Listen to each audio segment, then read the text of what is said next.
Usimbut Menteri Rangba uba singyo balang dakhar, ula ong baka sorkar ka kloy banya keren bat ka Voice of the People Party, halor ki mat jing dawa ki bala bu hakmat, ba ula kentu ba numpen long ka jing tor sha secretariat.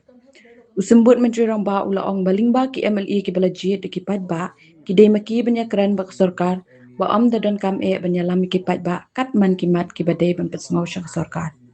Ula ong ru, baka sorkar kalay iling ba ki lahat patay ku bor ki mat ki bala buot ban pesngaw sya ka sorkar, ba ki don ki mat ki bala ka sorkar kadang ya tay kumno ban penbahaya kar kom trekam.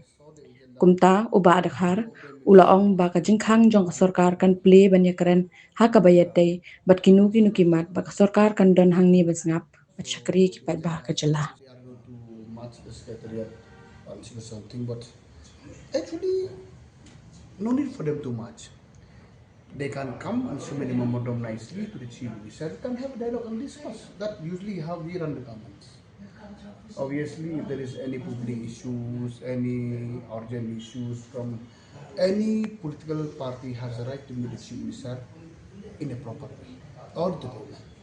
So they are most welcome if they come and place their agenda, place an issue, we'll discuss it. No issue on that. I saw the agenda is few of them it's mostly government has been already under discussion, under process.